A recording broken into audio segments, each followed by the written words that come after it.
কেন এরকম হচ্ছে আমার সাথে? কেন এই ধরনের গেম? কিছু বলতেই চাই না। এড়িয়ে যাচ্ছেন কেন? আমি এড়িয়ে যাও না। কন্যা সন্তানের প্রসঙ্গ টানতেই এবার সবটা এড়িয়ে গেলেন সুপারস্টার শাকিব খান।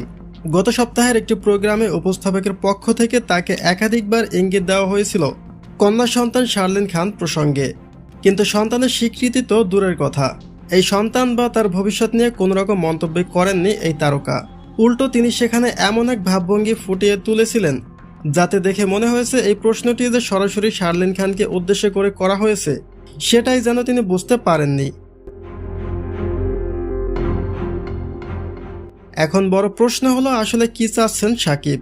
দীর্ঘ 3 মাসেরও বেশি সময় পার হয়ে যাওয়ার পরেও যেহেতু এই সন্তানের কোনো আনুষ্ঠানিক স্বীকৃতি মেলেনি, তাই ভক্ত ও সাধারণ মানুষের মনে একটি বড় প্রশ্ন থেকেই যায়, এই সন্তান কি তবে বাবার কাঙ্ক্ষিত স্বীকৃতি পাবে না?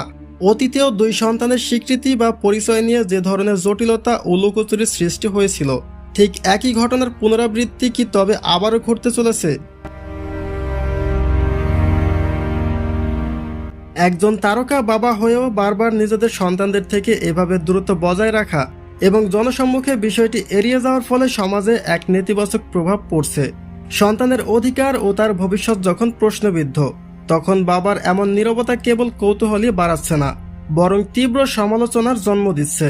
সাকিবের এমন নীরব অবস্থান কি তবে চিরকালই বজায় থাকবে, নাকি এর পেছনে রয়েছে অন্য কোনো বড় সমীকরণ? কেন এরকম হচ্ছে আমার সাথে? কেন এই ধরনের গেম? কিছু বলতেই চাই না। এড়িয়ে যাচ্ছেন কেন? আমি এড়িয়ে যাও না। শাকিব খানের এমন এড়িয়ে চলার প্রবণতা ও সন্তানের স্বীকৃতি নিয়ে আপনাদের নিজস্ব মতামত কি জানিয়ে দিন কমেন্ট বক্সে।